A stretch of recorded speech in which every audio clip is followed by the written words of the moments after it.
téléspectateurs de Bloc 221 TV. Bonjour et bienvenue, c'est l'heure de la revue de l'actualité.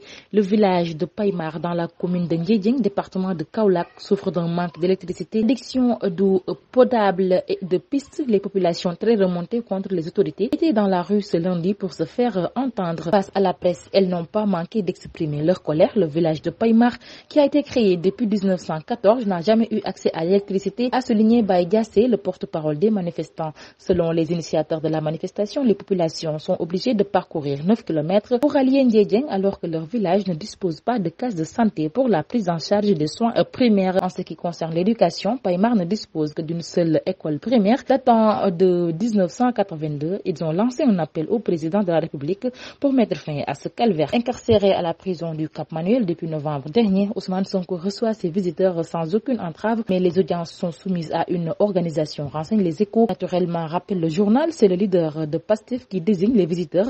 Ces derniers sont répartis en deux catégories, indique la même source. D'un côté, les amis, de l'autre, la famille, selon les affinités et selon les liens de parenté. Il reçoit comme il veut, renseigne le quotidien d'information. En revanche, la même source indique que lorsque le leader des Patriotes échange avec ses avocats, il y a toujours un garde pénitentiaire à ses côtés lors des discussions, ce qui exclut toute confidentialité. La Coupe d'Afrique des Nations n'est pas sans conséquences sur le calendrier scolaire qui a connu des réaménagements à l'issue du match Sénégal-Gambie. Les cours ont été réaménagés dans plusieurs établissements du privé ainsi que du public. Par ailleurs, les enseignements-apprentissages ont été arrêtés à 12h ce lundi, tout comme les évaluations sur les zones de la RFM. Les autorités de l'inspection académique de Dakar ont souligné que ces dispositions sont validées certes, mais les enseignements continuent normalement en dehors des matchs du Sénégal. Sur l'international au Burkina Faso, l'ex-chef-major de la gendarmerie nationale, le lieutenant-colonel Evrard Somda a été interpellé. Selon des témoins, il a été arrêté à son domicile dimanche dernier par des hommes armés. Pour le moment, aucune communication officielle n'a fuité sur cette arrestation ni sur les raisons. Débarqué de la tête de la gendarmerie nationale depuis octobre 2023 par le capitaine Ibrahima Traoré, les apparitions publiques du lieutenant-colonel Evrard Somda étaient rares depuis le passage du bâton du commandement à son successeur. Au Portugal, le président Marcelo Rebelo de Sousa a dissous le Parlement et confirmé la tenue d'élections législatives anticipées 10 mars prochain après la démission début novembre dernier du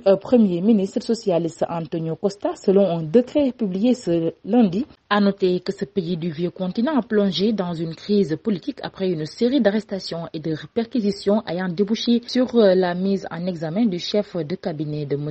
Costa et de son ministre des Infrastructures dans une affaire de trafic d'influence, rapporte l'AFP. La guerre entre Israël et le mouvement islamiste palestinien Hamas a franchi le cap des 100 jours. Dimanche dernier à Gaza, la guerre fait toujours rage et en Israël, les proches d'otages vivent toujours dans l'angoisse sur leur sort alors qu'une femme a été tuée et au moins 17 autres personnes blessées dans un attentat à la voiture bélier à Ranana dans le centre d'Israël lundi. Une nouvelle vidéo du Hamas annonce la mort de 2 otages israéliens. La branche armée du Hamas affirme qu'ils ont été tués dans des bombardements sionistes sur Gaza. En sport, pas de problème pour les premiers pas du champion d'Afrique en titre dans cette Coupe d'Afrique des Nations 2024 en Côte d'Ivoire, opposée aux voisins gambiens lundi à Yamoussoukro.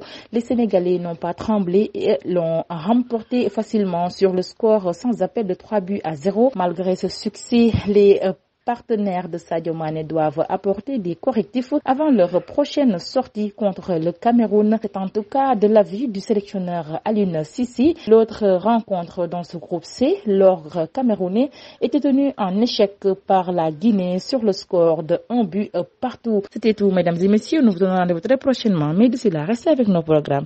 Bloc 221 TV.